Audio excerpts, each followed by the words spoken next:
Student okay biology में एक बार फिर से आपका स्वागत है। इस वीडियो में हम देख रहे हैं अपने फर्स्ट चैप्टर का अगला टॉपिक, जिसका नाम है अलैंगिक जनन की विधियाँ या अलैंगिक जनन के प्रकार।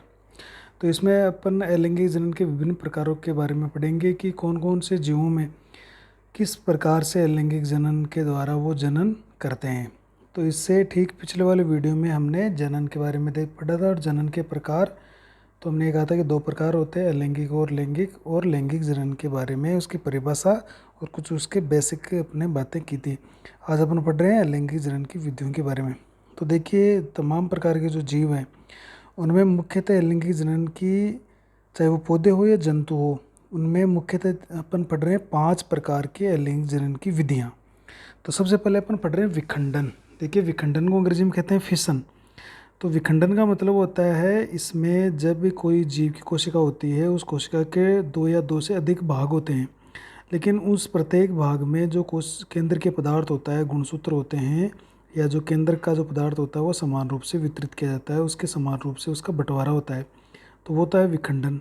एक इससे संबंधित देखो, चौथा नंबर का है खंडन। खंडन को अपन बोलते हैं फ्रेगमेंटेशन। खंडन का मतलब होता है टुकड़े होना। जैसे किसी वस्तु के को अपन गिराएं और उसके टुकड़े हो जाते हैं, तो कुछ टुकड़े बड़े होते हैं तो कुछ छोटे होते हैं। तो खंडन की प्रक्रिया में क्या होता है, कोशिका दो या दो से अधिक भागों में टूटती है, खंडों में टूटती है, लेकिन केंद्रीय पदार्थ का विभाजन जरूरी नहीं है कि समान रूप से उसका वितरण हो। तो जब समान रूप से वितरण नहीं होता है कोशिका के भागों में, तो वो खंडन है, और समान रूप से वितरण होता है तो वो विखंडन है। मुकुलन क्या होता है, ये एक बड़ निकलता है कोशिका के ऊपर, उसमें कुछ केंद्र के पदार्थ पहुंच जाता है और वो नया जीव बना लेता है। बीजाणु क्या होते हैं, बीजाणु विशेष प्रकार की संरचनाएं होती है, जो चल बीजाणु भी हो सकते हैं, अचल बीजाणु भी हो सकते हैं। और लास्ट में हम पढ़ेंगे कायिक प्रवर्धन। कायिक का मतलब शरीर, प्रवर्धन का मतलब होता है एक छोटा सा संरचना एक नया जीव का निर्माण कर ले, उसको प्रवर्ध कर ले, उसको विकसित कर ले। तो ये अपन पढ़ने वाले हैं पांचों। तो विखंडन जिसको फिशन बोल रहे हैं, मुकुलन जिसको बडिंग बोलते हैं, बडिंग मतलब बड़ निकलेगा एक उसमें, बीजाणु का मतलब है बाई स्पोर्स, और खंडन है जिसको अपन फ्रेगमेंटेशन बोलते हैं, फ्रेगमेंट बनेंगे इसमें। और पांचवी है कायिक प्रवर्धन, वेजिटेटिव प्रोपगेशन। तो कायिक प्रवर्धन जैसे हमने पढ़ा था कि उच्च श्रेणी के जो पौधे होते हैं उनमें भी अलैंगिक जनन की विधि होती है, जिसको अपन कायिक प्रवर्धन कहते हैं। यानी कायिक के शरीर से ही किसी भाग से पौधे अपन बना सकते हैं। जैसे गन्ने का अपने तने का टुकड़ा काट कर हमने लगा दिया, गुलाब की हमने टहनी लगा दी, तो इस तरह से ये कायिक प्रवर्धन होगा।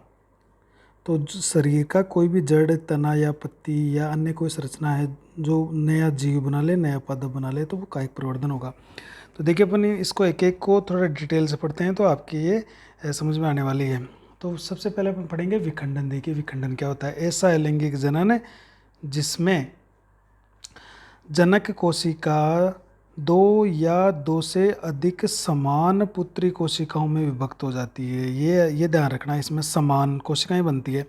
इसमें केंद्र के विभाजन से केंद्रीय पदार्थ समान रूप से पुत्री कोशिकाओं को वितरित किया जाता है। बस बात यही है कि खंडन और विखंडन, खंडन में ये नहीं है कि उस समान पदार्थ का वितरण हो, वहाँ पर तो छोटे बड़े टुकड़े होने वाले हैं। यहाँ पर क्या होते हैं, बराबर पुत्री कोशिकाएं बनती है समान प्रकार की, जिनमें समान ही केंद्र के पदार्थ वितरित किए जाते हैं।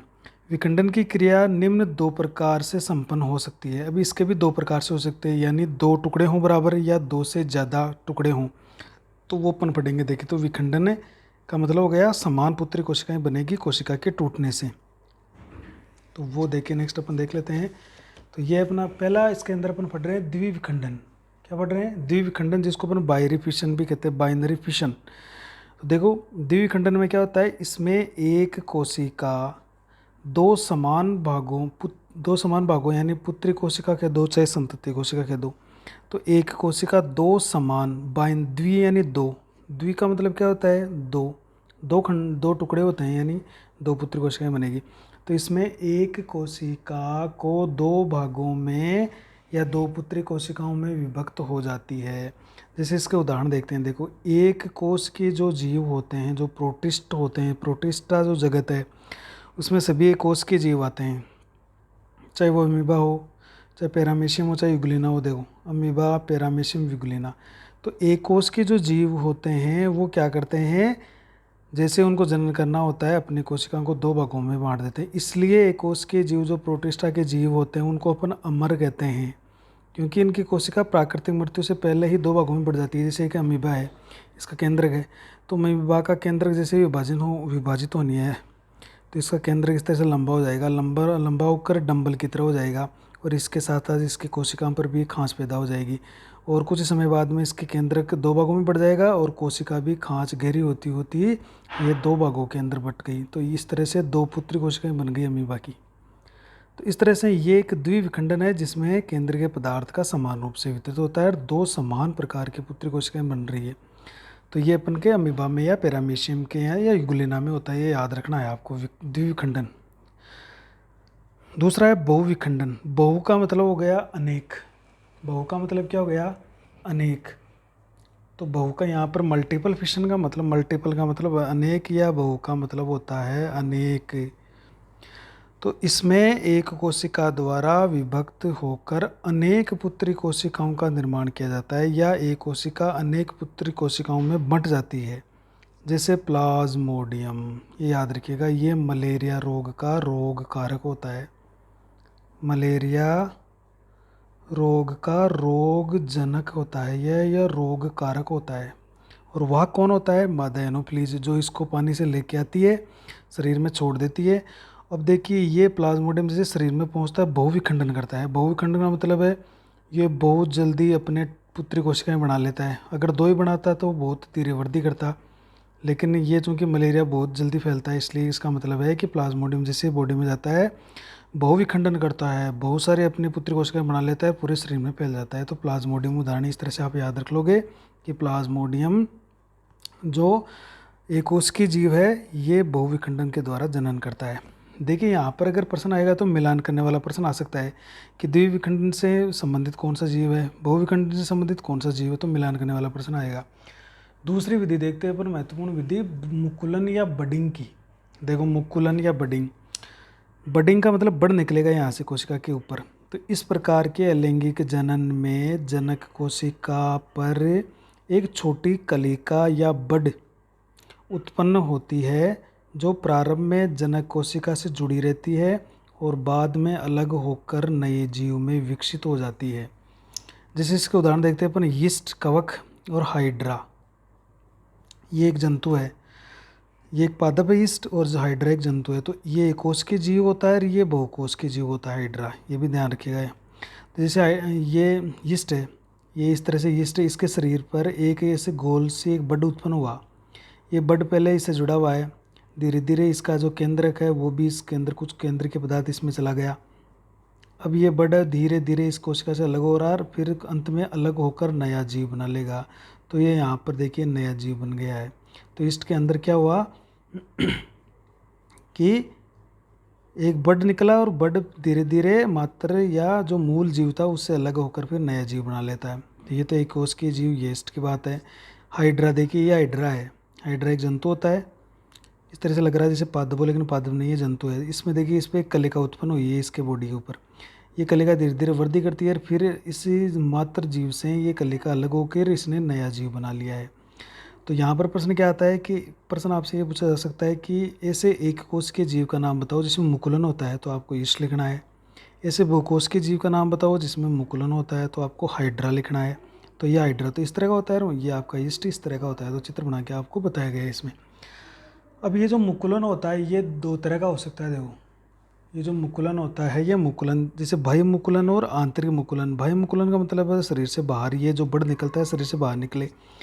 आंतरिक मुकुलन का मतलब ये जो कलिका बने हुए शरीर के अंदर बने। तो देखिए बाह्य मुकुलन जिसको अपन एक्सटर्नल बडिंग भी बोलते हैं, इसमें जनक कोशिका के बाहर की ओर कलिका या बड उत्पन्न होती है, मतलब बहिर्जात प्रक्रिया है। बहिर्जात का मतलब है जैसे ऊपर आप उदाहरण देख रहे हो, इसके शरीर के बाहर ये बड निकल रहा है, बड उत्पन्न हो रहा है। तो जब शरीर के बाहर अगर कलिका या बड उत्पन्न होता है तो उसको अपन बाह्य मुकुलन कहते हैं। ये एक बहिर्जात प्रक्रिया है। इसका उदाहरण जैसे यीस्ट और हाइड्रा जो अपन ऊपर दोनों देखे थे, ये उदाहरण, ये किसके उदाहरण है, बाह्य मुकुलन के उदाहरण है। देखिए आंतरिक मुकुलन ये इंपॉर्टेंट है। इसमें है जनक कोशिका के अंदर की ओर कलिका या बड उत्पन्न होता है। इसलिए कैसी प्रक्रिया हो गई, अंतर्जात हो गई, क्योंकि शरीर के अंदर हो रही है। जैसे स्पंज, ये उदाहरण रखिएगा, ये पोरिपेरा संघ जो है वो कोशिकीय जंतु है। तो स्पंज क्या होते हैं, जंतु ही होते हैं। तो स्पंज के अंदर क्या होता है, स्पंज में आंतरिक मुकुलन से बनने वाली विशिष्ट रचनाओं को जेम्यूल कहते हैं। ये आपको याद रखना है। प्रश्न कई बार ये बोर्ड में आया हुआ है कि जेम्यूल क्या होते हैं। तो जेम्यूल एक मुकुलन की प्रक्रिया है, उसके दौरान ही बनने वाले संरचना जिसमें मुकुलन द्वारा अनलैंगिक जनन होता है। तो जेम्यूल स्पंज में आंतरिक मुकुलन से बनने वाली विशिष्ट रचनाएं होती है जिनको अपन जेम्यूल कहते हैं। जेम्यूल मतलब जेमा से बनाई है। जेमा का मतलब होता है कि इस तरह से कप की जैसी संरचना बनती है, जैसे ये बन रही है अंदर की तरफ आप देख रहे हो। ये एक कप की जैसे, जिसके एक मुख के अंदर एक छिद्र है और अंदर देखिए कोशिकाओं का एक समूह बना हुआ है और इसके चारों ओर ये एक मजबूत आवरण बना हुआ है। तो ये आवरण है और ये अंदर की तरफ जो आप देख रहे हो ये एक विशेष रचना है। तो ये सारा का सारा जेम्यूल कहलाएगा। तो एक चोल के अंदर ये अंदर की तरफ जो कोशिकाओं का समूह है, ये फिर जैसे अनुकूल मौसम होगा ये बाहर आएंगे और फिर नया जीव बना लेंगे। तो ये जेम्यूल है जिसके सुरक्षा के लिए इसके ऊपर आवरण पाया जाता है और अंदर की तरफ ये एक विशेष बर्तन की जैसी संरचना लिए हुए है जिसके ऊपर एक छिद्र होता है। अंदर की तरफ ये कोशिकाएं इसमें सुरक्षित रहती है। तो ये जेम्यूल होता है जो कि स्पंज में बनता है और एक अलैंगिक संरचना का एक अंग है। नेक्स्ट देखते हैं अपन, मुकुलन हो गया दूसरा, ये हमारी स्पंज, ये जेम्यूल हो गया। एक बार वापस देख लो जेम्यूल को, स्पंज के आंतरिक मुकुलन से बनने वाली विशिष्ट संरचनाओं को जेम्यूल कहते हैं। तो ये एक जेम्यूल का आपको चित्र दे रखा है, ये अंदर कोशिकाओं का समूह बन गया, ये इसके सुरक्षा के लिए इसके ऊपर आवरण है। तो ये सारा एक जेम्यूल का चित्र है जो कोशिका के या जो स्पंज होता है उसके अंदर की तरफ बनता है।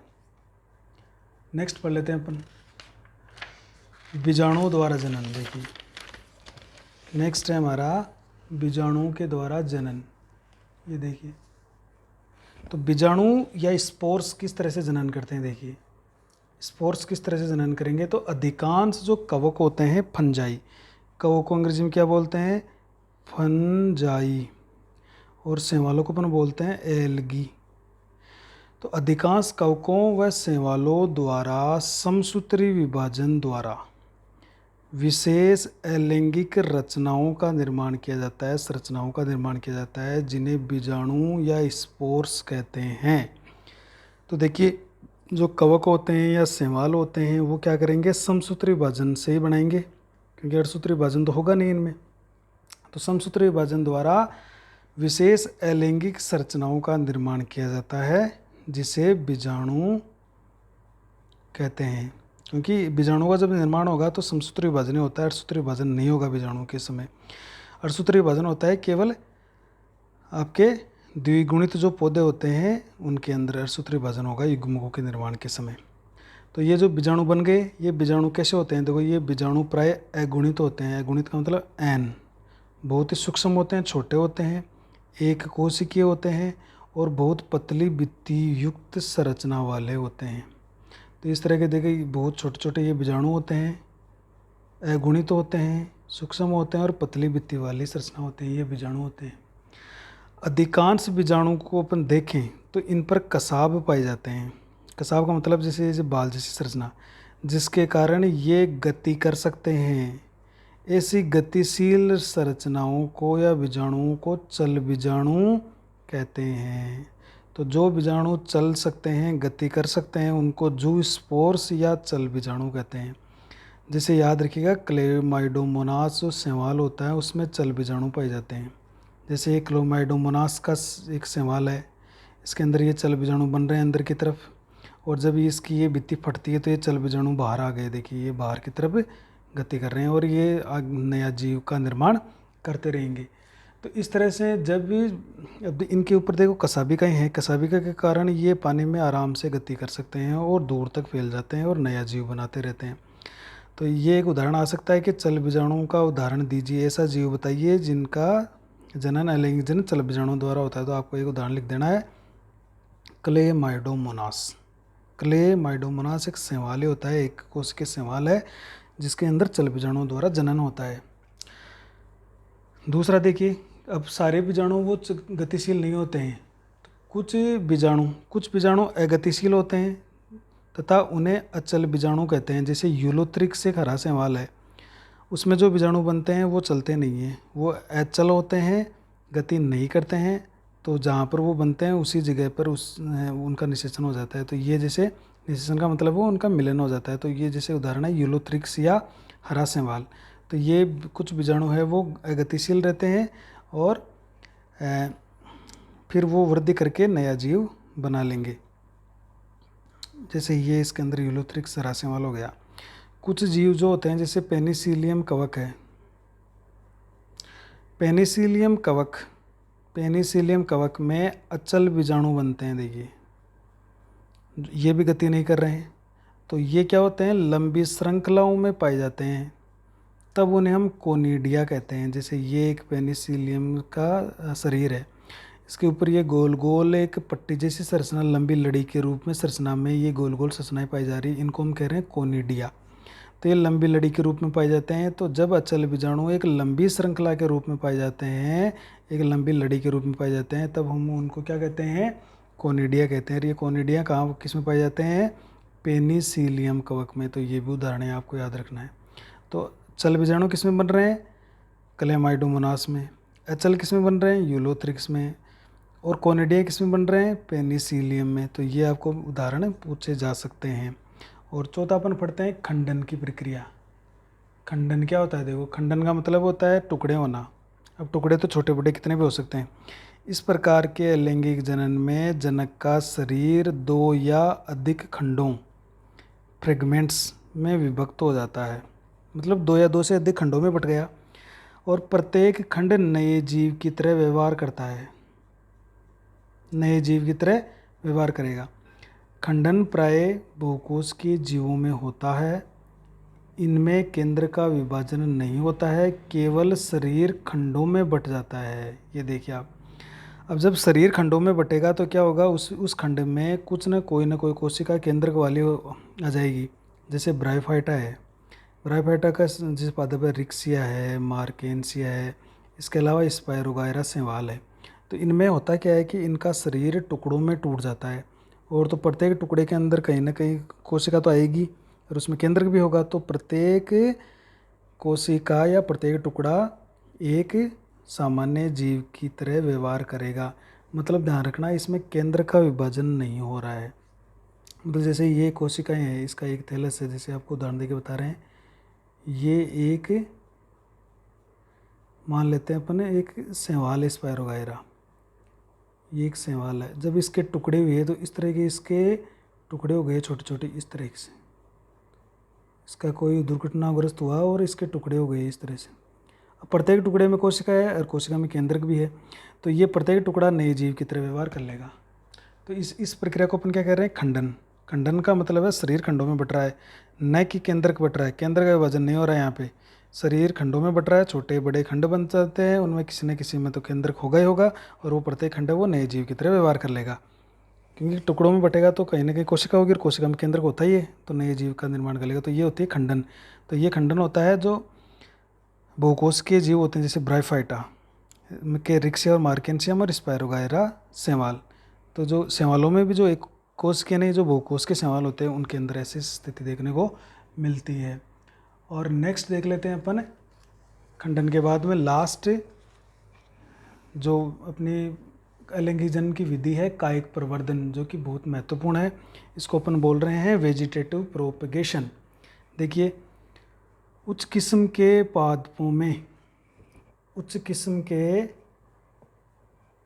पादपों में अलैंगिक जनन करने की एक विशेष विधि पाई जाती है, जिसे कायिक जनन या कायिक प्रवर्धन कहते हैं। उच्च श्रेणी के जो पौधे, उनमें अलैंगिक जनन की एक विशेष विधि मिलेगी आपको। तो उसको अपन क्या कह रहे हैं, कायिक जनन या कायिक प्रवर्धन।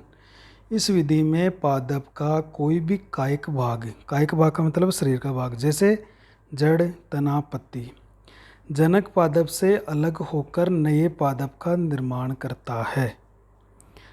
पादप का वह भाग जो अलग होकर नए पादप का निर्माण करता है उसको अपन प्रवर्ध या प्रोपेग्यूल कहते हैं, ये याद रखिएगा। अब प्रोपेगेल के रूप में कोई भी जड़ हो सकता है, तना या पत्ती हो सकती है। मतलब पादप का कोई भी भाग, जैसे हमने गाजर है, गाजर की छोटी सी जड़ ले ली तो वो भाग क्या हो गया, प्रवर्ध हो गया। या पत्ती से अपन को छोटा सा टुकड़ा ले लिया तो वो टुकड़ा क्या हो गया, प्रवर्ध हो गया।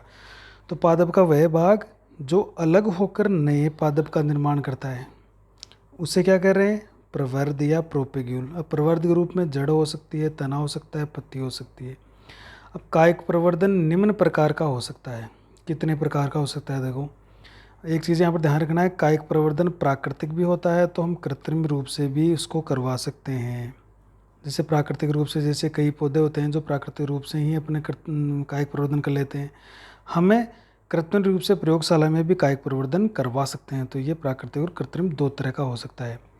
तो सबसे पहले अपन पढ़ते हैं कि किस किन शरीर के पादप के कौन कौन से भागों द्वारा कायिक प्रवर्धन हो सकता है। तो सबसे पहले अपन पढ़ रहे हैं जड़ के द्वारा। किसके द्वारा, जड़ द्वारा। तो जड़ द्वारा यानी रूट के द्वारा। इसमें मूसला मूल जो द्विबीजपत्री पादपों में पाई जाती है तथा अपस्थानिक मूल जो एक बीजपत्री पादपों में विकसित होती है, उन दोनों में से अपस्थानिक मूल जो एक बीजपत्री में मिलेगी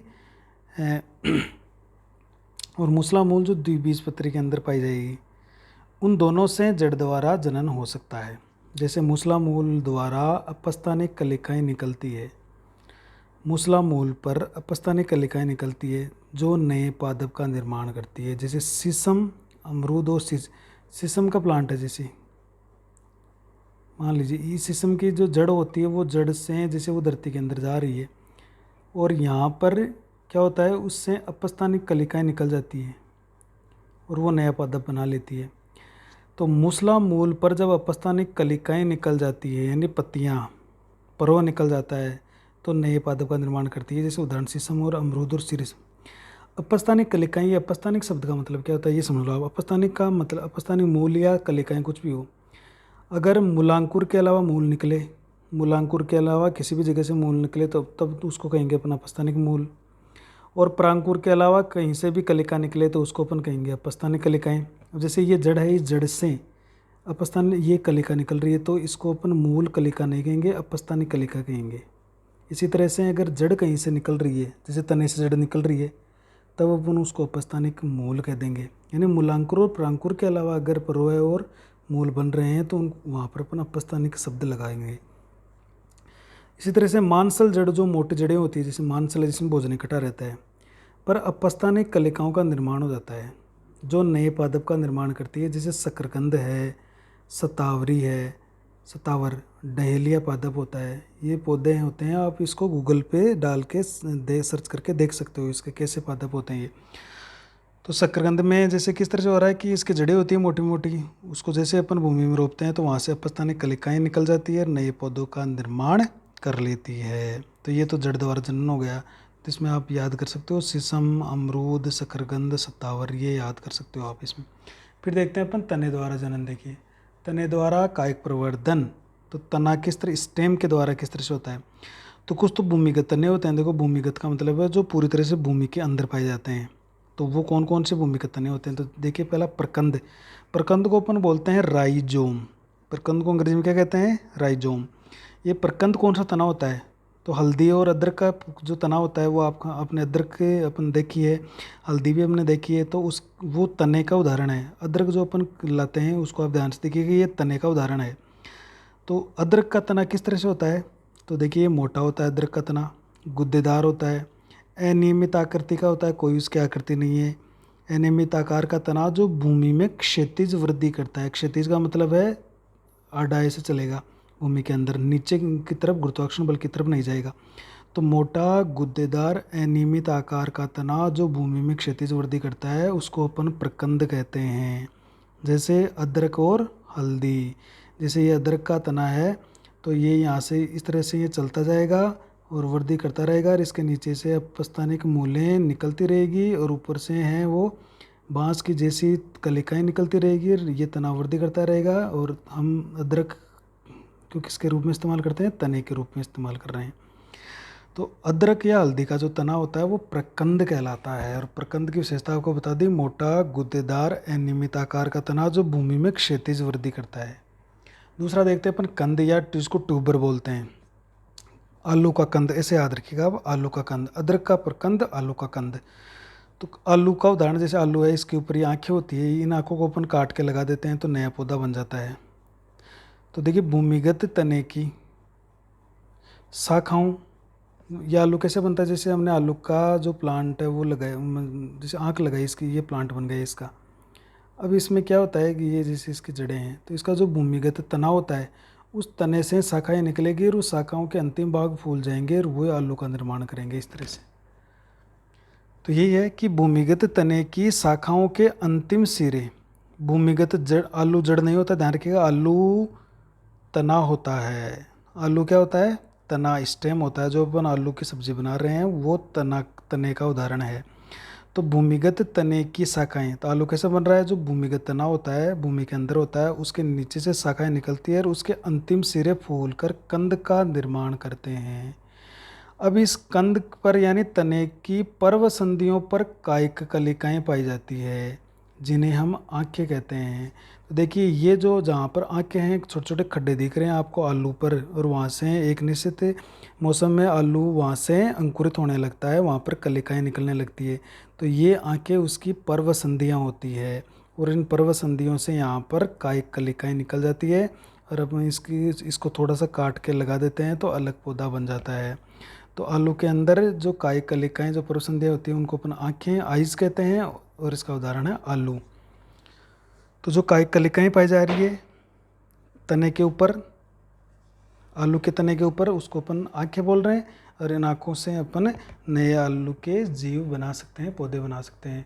नेक्स्ट देखते हैं अपन बल्ब, जिसको सल्क कंद बोल रहे हैं, या बल्ब। बल्ब जानते हो, बल्ब मतलब गोल या इस तरह से सल्क पर्णों से घिरा हुआ, जैसे प्याज होता है इस तरह से, या लहसुन है, तो प्याज या लहसुन का, उसको अपन क्या बोल रहे हैं, बल्ब बोल रहे हैं उसको। अब लहसुन और प्याज में देखिए किस तरह से उस पर एक के ऊपर एक है वो पर्ण चढ़ी रहती है।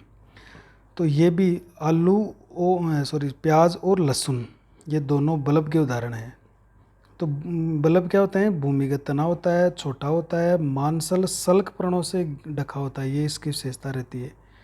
मांसल यानी मोटी भोजनी कटी है जिसके अंदर, ऐसे सल्क पर्णों से ढका होता है, क्योंकि तने पर सल्क पर्णें भी होती है, तो ये सल्क पर्णों से ढका रहता है। और तने के निचले भाग से मूलें निकलती है, ये निचले भाग से मूल निकल रही है, ये मूलें हैं, इसकी मूल है, जड़ है। जैसे प्याज और लहसुन, तो प्याज और लहसुन के तने को अपन क्या कहते हैं, बल्ब या सल्क कंदी कहते हैं। तो इनका जो तना होता है वो मांसल सल्क पर्णों से ढका हुआ होता है, जिनमें भोजन इकट्ठा रहता है। तो अभी तक हमने पढ़ लिया, अदरक को प्रकंद बोल रहे हैं, आलू के तने को कंद बोल रहे हैं, और प्याज लहसुन के तने को बल्ब कहते हैं। इनकी विशेषताएं भी आपको बताई हुई है। हालांकि विशेषताएं भी किताब में नहीं लिखी हुई है, लेकिन आपको समझने के लिए विशेषताएं भी लिख लेनी है कि आप इसका आपको याद रहे। अब आता है घनकंद या कॉर्न, क्या होता है। तो घनकंद में देखिए अशाकित फूले हुए, अशाकित फूले हुए तने होते हैं, जिन पर गोल गांठें पाई जाती है। इन गांठों पर कायिक कलिकाएं पाई जाती है। जैसे जमीकंद और अरबी, अरबी की अपन सब्जी बनाते हैं, तो अरबी के अगर तने को देखें तो इस तरह से एक गोल गांठ सी होती है। या जमीकंद देखें तो जमीकंद के अंदर इस तरह से बिल्कुल गोल उसका एक तना होता है, जिस पर छोटी छोटी गांठें होती है, और उन गांठों पर कलिकाएं पाई जाती है। तो घनकंद किसके उदाहरण है, जमीकंद और अरबी। अरबी और जमीकंद के तने को हम घनकंद या कॉर्न कहते हैं। कॉर्न ऐसा कि फूले हुए तने होते हैं, गांठे युक्त तना होता है। तो ध्यान रखिएगा, जमीकंद और अरबी के तने को अपन घनकंद या कॉर्न कहते हैं। नेक्स्ट और देख लेते हैं इसके अंदर अर्धवायवीय तने देख लेते हैं अपन। ये तो भूमिगत तने थे कि जो भूमि के अंदर थे। अब अर्धवायवीय तने का मतलब है जो न तो भूमि के अंदर है, न पूरे भूमि के बाहर होते हैं। तो भूमि की सतह के समानांतर नीचे या ऊपर पाए जाते हैं। जो अर्धवायवीय तने के ऐसे होते हैं, कुछ तो नीचे कुछ ऊपर, ये दोनों तरफ पाए जाते हैं भूमि के। कुछ तो अंदर चलेंगे, कुछ भूमि के बाहर रहेंगे। ये निम्न प्रकार के हो सकते हैं। देखिए ऊपरी बुस्तारी, ये किताब में आपके केवल नाम दे रखे हैं, तो हमने यहाँ पर इनकी डिटेल भी लिखी है। देखिए ऊपरी भूस्थारी जिसको रनर बोलते हैं। अब रनर कैसे चलता है, जैसे भूमि के ऊपर ही ऊपर दौड़ता है रनर, रनर ऊपर ही चलता है। तो इस तरह से याद रखिएगा, रनर या ऊपरी भूस्थारी का मतलब भू यानी भूमि के ऊपर की ओर चल रहा है। तो आपने दूब घास अपने सबने देखी है कि दूब घास किस तरह से भूमि के ऊपर ऊपर चलती है, और फिर जगह जगह से, जैसे ये दूब घास है तो उसके जगह जगह से इस तरह से ये अपस्थानिक मूल्य निकल जाती है और नया पौधा। अभी अगर आप यहाँ से इसको काट भी दोगे तो ये नया पौधा इसका बन जाएगा। तो ये भूमि के अंदर अंदर रेंग कर चलता है, और फिर जगह जगह से इसके पर्वसंधियों से क्या निकल आती है, पर्वसंधियों से जड़ें निकल आती है। तो ये भूमि पर रेंगते हुए वृद्धि करते हैं। कौन? ऊपरी भूस्थारी तने। इनकी पर्वसंधियों के नीचे से अपस्थानिक मूलें तथा ऊपर से कलिकाएं निकलती है। तो देखो, नीचे से तो मूलें निकल आई और ऊपर से क्या निकल आई, ये कलिकाएं निकल आई ऊपर से। जैसे दूब घास साइनोडोन इसका उदाहरण है, और खट्टी बूटी एक प्लांट है जिसका इसका उदाहरण है ऊपरी भूस्थारी का। तो दूब घास आप बहुत अच्छा उदाहरण है इसका, आप इससे देखकर आराम से ऊपरी भूस्थारी तने को याद कर सकते हो कि भूमि के ऊपर ऊपर चलेगा रेंग कर, और जहाँ पर पर्वत संधि होती है वहाँ से नीचे से जड़ें निकल आएगी, अपस्थानिक जड़ें निकल आएगी, और ऊपर से उसकी कलिकाएँ निकल आएगी। अगर अब हम इसको यहाँ से काट भी देंगे तो भी ये पौधा नए पौधे बन जाएंगे। इसलिए दूब घास का कंट्रोल में नहीं आती है। हम जितना इसको काटते हैं उतना ही ज़्यादा ये फैलती भी रहती है। उसका कारण ये है क्योंकि इसकी प्रत्येक पर्वत संधि नया पौधा बना लेती है। जहाँ पर पर्वत संधि होती है वहाँ पर नीचे से जड़ें निकल आएगी, ऊपर से कलिकाएँ निकल आएगी और नया पौधा बन जाएगा। तो यहाँ से अपन इसको हटा भी दें, काट भी दें तो भी ये नष्ट नहीं होगा। दूसरा देखते हैं अंतः भूस्थारी। देखिए शक्कर, अंतः भूस्थारी का मतलब होता है भूमि के अंदर। देखिए एक चित्र देख रहे हैं अपन, पुदीना का उदाहरण देखते हैं। ये पुदीना का पौधा है, यहाँ से पुदीना के इस तने से यहाँ से एक शाखा निकलती है और वो पहले भूमि के अंदर चलती है और फिर वापस भूमि के बाहर आकर एक नया पौधा बना लेती है, और यहाँ से इस पर्वसंधि से यहाँ से जड़ें निकल आती है। तो ये जो पर्वसंधि होती है, ये तने की शाखा निकली है, जहाँ पर पर्वसंधि होती है वो पर्वसंधि से एक नया पौधा बन जाएगा और वहाँ से जड़ें निकल आएगी। फिर यहाँ से एक शाखा निकलेगी और वो भूमि के ऊपर आकर फिर से एक नया पौधा बना लेगी। इस तरह से नया पौधा बना लेगी और वहाँ से जड़ें निकल आएगी। तो ये आप पौधे को आपने देखा होगा, भूमि के अंदर चलता है फिर बाहर निकल कर नया पौधा बना लेता है, फिर भूमि के अंदर चलता है फिर बाहर निकल कर नया पौधा बना लेता है। तो इसको बोल रहे हैं अपन अंतः भूस्थारी। देखो भूमि के अंदर चल रहा है। तो मुख्य तने के आधारी भाग से, ये जो मुख्य तना होता है इसके निचले भाग से निकलेगी ये शाखा। तो मुख्य तने के आधारी भाग से तने की शाखाएं निकलकर भूमि में कुछ दूर क्षैतिज वृद्धि करके फिर भूमि से बाहर निकलती है, फिर भूमि से बाहर निकल कर पर्वसंधियों से कलिकाएं निकलती है। जैसे पुदीना है और पर कलिकाएं निकलती है, और वहाँ से नीचे से क्या निकल आती है, नीचे से अपस्थानिक मूलें निकल जाती है, नीचे से अपस्थानिक मूलें निकल जाती है। तो इस तरह से हमारा पुदीना का जो तना है वो किसका उदाहरण है, अंतः भूस्थारी का, जिसको अपन शक्कर भी बोलते हैं। ये याद रखिए। अगर पुदीना को आप ध्यान से देखिएगा, उसका जो तना होता है उसकी शाखा पहले भूमि के अंदर चलेगी, फिर बाहर आकर नया पौधा बना लेगी, फिर अंदर चलेगी, फिर बाहर आकर नया पौधा बना लेगी।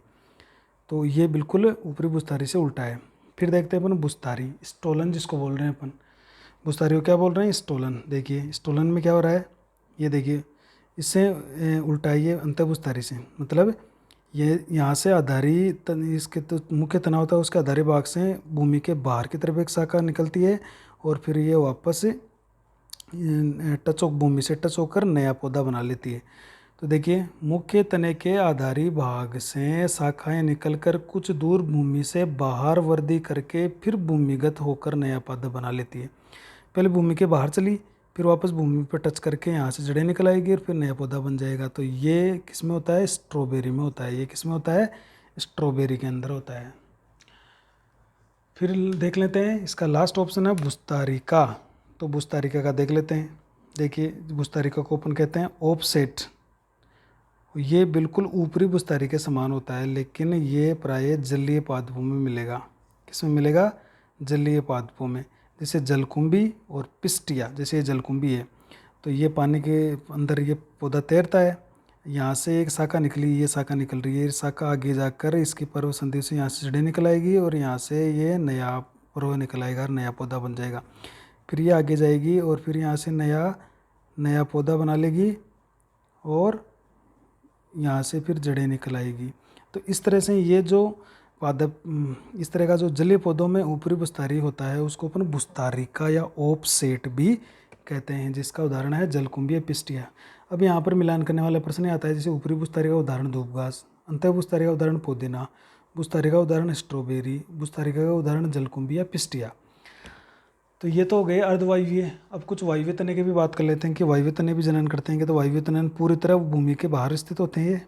जैसे नागफनी ओपेनशिया का पूर्ण उदाहरण लें तो नागफनी का तना जो पत्ती के समान चपटा हरा होता है उसे प्रणाब स्तंभ या फाइलोक्लेड बोलते हैं, ये याद रखिएगा।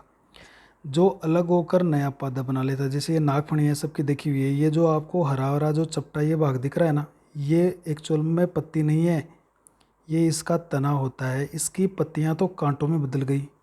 ये जो कांटे हैं ना, ये कांटे किसका रूपांतरण है, ये इसकी पत्तियों का रूपांतरण है। ये लिव्स जो इसकी पत्तियां थी वाष्पोजन कम करने के लिए पत्तियां कांटों में बदल गई। तो नागफनी के कांटे किसके रूपांतरण है, पत्तियों के। और जो ये चपटा चपटा आपको पत्ती के समान रचना दिख रही है ये इसका तना होता है। तो नागफनी का तना है वो पत्ती के समान चपटा हरा होता है, जिसको अपन क्या बोल रहे हैं, प्रणाब स्तंभ, यानी स्तंभ होता है पर्ण के समान, जिसको फाइलोक्लेड भी बोल रहे हैं। और जैसे ये यहाँ से ये टूट कर गिर जाता है तो ये नया पौधा बना लेता है। तो नागफनी को भी कंट्रोल करना बड़ा मुश्किल होता है, क्योंकि इसके जितने टुकड़े करोगे उतने ही नए पौधे बनते जाएंगे। तो ये पूर्णतः वायवीय तने का एक उदाहरण है नागफनी। अब देख लेते हैं अपन पत्तियों के द्वारा जनन। पत्तियों द्वारा भी जनन होता है क्या, तो वास्तव में पत्तियों द्वारा भी जनन होता है। जैसे पत्थरचट्टा, ब्रायोफिलम। ब्रायोफिलम पत्थरचट्टा जो पथरी में बहुत उपयोगी एक पौधा माना जाता है। तो पत्थरचट्टा या जिसको हम ब्रायोफिलम भी कहते हैं, उसकी पत्तियों के किनारों से, देखिए याद रखिएगा, पत्तियों के किनारों से। और एक पौधा होता है सजावटी पौधा बिगोनिया। इस बिगोनिया पादप के पर्णवृंत, जहाँ से पर्ण शाखा से जुड़ी रहती है, वो जो डंठल होता है जिसको अपन पीटियोल भी बोलते हैं, वो उसका पर्णवृंत और जो शिराएँ होती है उन शिराओं की सतह से कलिकाएँ निकलती है और वो नया पौधे का निर्माण कर लेते हैं। तो ये दो पौधे का उदाहरण है इसमें आप किताब में, पत्थरचट्टा ब्रायोफिलम और बिगोनिया पादप। तो पत्थरचट्टा की तो पत्तियों के किनारों से पौधे निकलेंगे और बिगोनिया पादप की पत्ती के पर्णवृंत और शिराओं की सतह से पौधे निकलेंगे, ये कलिकाएँ निकलेंगी और वो नए पौधे का निर्माण कर लेंगे। तो ये पत्तियों द्वारा जनन है, बहुत ही स्पेशल टाइप का एक ये जनन होता है। तो देखिए अपन इसको दोनों का चित्र देखते हैं अपन। ये जैसे आपको चित्र दिख रहा है ब्रायोफिलम का, ये ब्रायोफिलम की पत्थरचट्टे की पत्ती है। तो इसके जो किनारे होते हैं, देखिए ये किनारे हैं, वो इस तरह से नया पौधा बना लेंगे इस तरह से। तो देखिए ये ब्रायोफिलम की पत्ती है, इसके जो पत्ती के किनारे होते हैं यहाँ से अपस्थानिक कलिकाएँ और मूलें निकल आती है और यहाँ से नए पौधे प्राप्त हो जाते हैं। तो एक पत्ती से कई पौधे प्राप्त, एक पत्ती से अपन को कई पौधे प्राप्त हो जाते हैं। तो पत्थरचट्टा पत्ती द्वारा लैंगिक जनन करता है, बहुत ही स्पेशल होता है। इसी तरह से ये बिगोनी की पत्ती है, इसका जैसे ये पर्णवृंत है, इस पर्णवृंत से ये कलिकाएँ एक पौधा नया पौधा निकल आया। इसी तरह से शिराओं के जो सतह है वहाँ से नया पौधा निकल आया।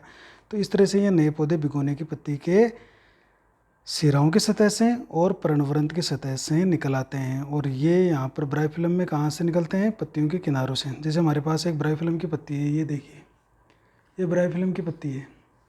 तो इसमें ये जो इसके किनारे होते हैं, ये जो किनारे आप देख रहे हो कटे पटे किनारे होते हैं, इन किनारों से प्रत्येक इसके खड्डे से यहाँ से नया एक एक कलिका निकल जाती है। ये क्यों निकलती है, क्योंकि अगर आप इसको ध्यान से देखोगे तो यहाँ पर होता है इसका विभज्योतक ऊतक। यहाँ पर एक छोटी सी जगह पे इसका विभज्योतक ऊतक होता है और जैसे ही इसको पानी मिलता है या मिट्टी मिलती है तो ये यहाँ से अंकुरित होकर नया पौधा बना लेती है। तो इसकी पत्तियों के किनारे पर विभज्योतक ऊतक के क्षेत्र रहते हैं और वो नए पौधे का निर्माण कर लेते हैं। तो ये हमारी ब्रायोफिलम की या पत्थरचट्टे का एक इसकी प्लांट की एक पत्ती है। तो ये कायिक जनन करती है। और लास्ट देख लेते हैं अपन पत्रकंद या बुलबिल के द्वारा कायिक जनन। ये बुलबिल या पत्रकंद क्या होते हैं, तो देखिए कुछ पादपों में पर्णकक्ष पर्णकक्ष का मतलब होता है यहाँ से, जैसे ये तना है यहाँ से पत्ती निकलती है, यहाँ से पत्ती निकलती है, उस जगह पर एक गांठ सी बन जाती है यहाँ पर।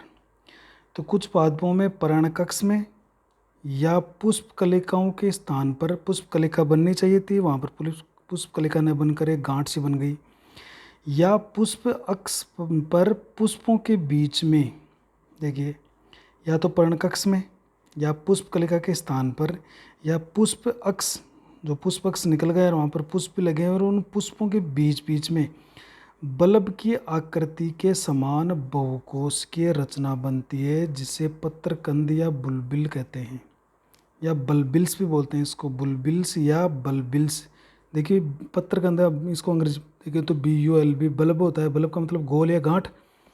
तो हम कह रहे हैं कि कुछ पौधों के पर्णकक्ष में या उसकी पुत्र जो पुष्प कलिका होती है उसके स्थान पर जो पुष्प कलिका होती है वहाँ पर पुष्प कलिका न बनकर वहाँ पर बन गई, या पुष्प कलिका भी बन गई, पुष्प अक्ष भी बन गया और उनके बीच में कोई बल्ब की आकृति की रचना बन रही है और बहुकोश की रचना बन रही है, उसको अपन पत्रकंद कहते हैं। ये पत्रकंद भूमि में गिरकर फिर नया पादप का निर्माण कर लेते हैं। तो ये जो पत्रकंद होते हैं ना, ये भूमि में गिरेंगे और फिर नया पादप का निर्माण कर लेते हैं। जैसे इसका उदाहरण है अगेव, ओक्जेलिस और ग्लोबा, ये इसके उदाहरण है। इसी तरह से लहसुन में भी आपने देखी होगी कि लहसुन का जो पादप होता है उसके नीचे तो लहसुन का मुख्य तना होता है, फिर उसकी पत्तियाँ रहती है और ऊपर की तरफ उसके तने पर कई बार ये होता है कि अपन एक गांठ सी देखते हैं यहाँ पर तने के ऊपर, लहसुन के तने पर ऊपर की तरफ अपन एक गोल गोल गांठ देखती है, उसमें लहसुन की कलिकाओं की तरह रहती है। तो वो एक तरह की बुलबिल या पत्रकंद का उदाहरण है। देखो जो उसकी पुष्प पर्णकक्ष के जो पर्णकक्ष थी उसके अंदर एक गांठ सी या बहुकोश की रचना बनी है, तो उसको अपन पत्रकंद या बल्बिल्स या बुलबिल्स कहते हैं। और ये बुलबिल्स फिर पौधे से गिरकर नए पौधे का निर्माण कर सकती है। तो इसी के साथ हमने कायिक जो लैंगिक जनन था उसके सभी प्रकारों के बारे में पढ़ लिया है, और आशा आपको ये वीडियो समझ में आया होगा। और इसका PDF भी आपको, जो PDF डाउनलोड लिंक है उसमें आप प्राप्त कर सकते हो। तो इसके आप अपने नोटबुक में इसको लिख कर तैयार रखें। जय हिंद, थैंक यू।